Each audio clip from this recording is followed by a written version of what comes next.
So, so Dr. Peter Becker and I at George Mason University have been working on this new exact solution to problem X-ray time lapse. And so let's get started. First, what do I mean by time lag? In 1987, Vanderklis et al. Proposed a novel method for extracting the time lag information between the Fourier transform of the hard and soft energy channel time series.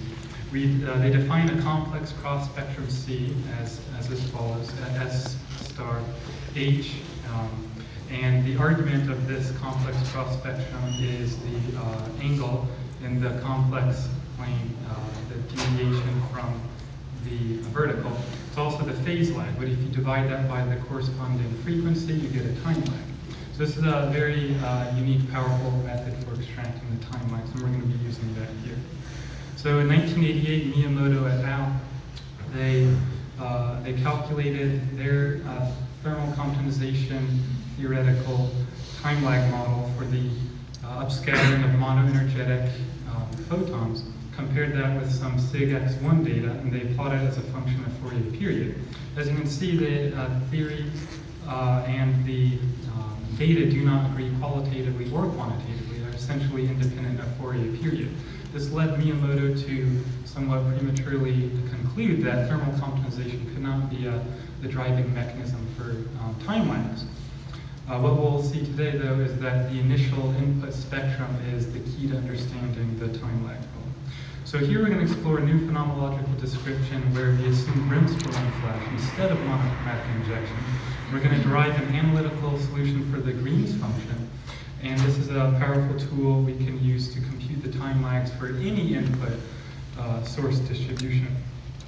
To look at the Miyamoto scenario for monochromatic injection, suppose you follow two different photons which spend a different amount of time in the corona. The one which has spent more time in there, scattered more times, will by definition exit as a very hard, a much harder photon. If we follow the photon number density at the edge of the cloud, we get these two Fred curves, red and blue color-coded correspondingly.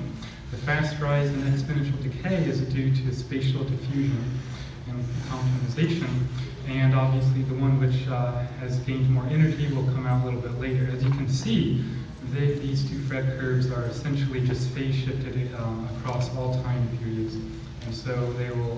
This is the theory curve that is almost completely horizontal. However, if you look at broadband injection, in this scenario, you have two photons with a channel energy of interest already present by definition, and they can perchance promptly arrive out of the cloud without scattering. At the same time, you can have lower energy photons scattering in this way, much like it was in the monoenergetic case. The lowest time scales are set by the prompt escape of the hard and soft photons, and this will set the behavior of the highest Fourier frequency, which we expect there to be no time lag at the highest Fourier frequency. And conversely, we expect a constant time lag at the longest time scales, which corresponds to the shortest frequency. Our mathematical model is a spherical compensation model, and we make it dimensionless, and we apply the outer boundary condition for the free streaming outer boundary condition. Take the Fourier transform of the transfer equation, and it is as follows. The solution to this differential equation will be the exact solution for the Fourier transformed Green's function, which looks like this. It is this guy appears monochromatic, and so, but we want the broadband, so we simply convolve this with the Bremsstrahlung source spectrum like so, and it won't even fit on this page, it's much bigger than that. So I'll just take my word for it that we can actually evaluate the Bremsstrahlung photon distribution function at the channel energies of interest, dovetail them directly into the Vanderklis et al. Formalism, and get the corresponding theoretical time lags for this Bremsstrahlung process. We have a fully integrated model with 5 free parameters, and we can show that compensation creates both the quiescent X-ray spectrum as well as the time lags. What we do is we tie down the first 2 parameters, tau star, that's the optical depth of the corona, and the temperature, the dimensionless temperature fraction theta. We use these same values carried over into the time lag computation, and we are only able to vary the three remaining parameters, tau naught, R, and epsilon abs.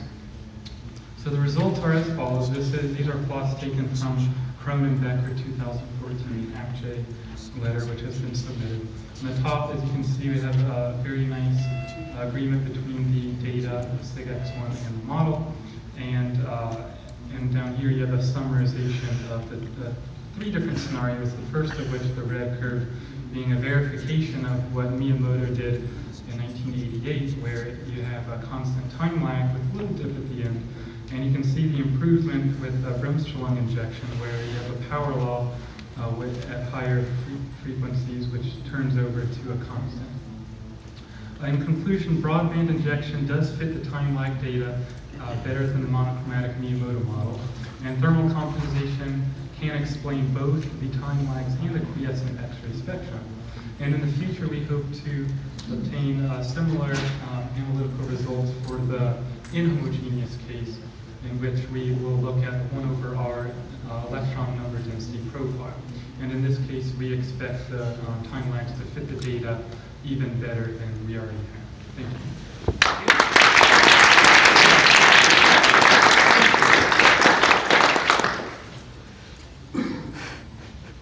Damn, this isn't good. Ask a question.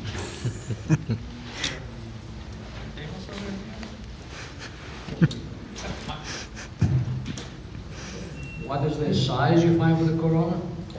For the black curve I showed you on the bottom, I had the best fit. That was a 30,000 kilometer size radius. 30,000 kilometers. 30,000 kilometers. Yes. Okay. If some X-ray person was here, would tell you that Bremsstrahlung is supposed to be not very efficient way to produce the X-ray spectra of these sources, because it's the emissivity is low, or you need a emission measure which is about 10 to 59, and that's too large. Any comments on that? Well, I would say that it's a very important point that you've noted, and it's something that I think our model can deal with, but we haven't yet looked at this. But the cool thing about having the Green's function is we can deal with any initial photon spectrum, whether it be more physically tenable or not. That's the power of the Green's function. So that's definitely something we can look at. One question here, Brady. I gather you're assuming a constant electron number density and a constant electron temperature out to some spherical radius. Yes, for this first case, we have isothermal and also homogeneity. But even with these restrictions, we've done a decent job of fitting at least a couple decades of time lag data, so we expect it to be even better with the inhomogeneous case. Do you know what other models there are for time lag other than the processes you're talking about? Oh yeah, well, yeah, in the literature you'll see piecewise functions of number density. For example, what was it? Stolman and Hassinger 87. Oh, no, that's not what I mean. What I mean is, do you know of any other models for why there is a time lag besides Well, yes. Some consider an oscillating signal or an oscillating optical depth of the cloud. For some reason, there's some modulation mechanism in either the signal that's input or in the properties of the corona due to accretion rate variations or some sort. We have a comment, or My question was asked already. okay. So, one quick question again before we move to Keigo Fukumura is Erickson Lopez or Susana Terestua in the room? I'm here, but Eric is there. He would be the one giving tomorrow. So, because there's no file for here, so basically we're not gonna have it tomorrow, right?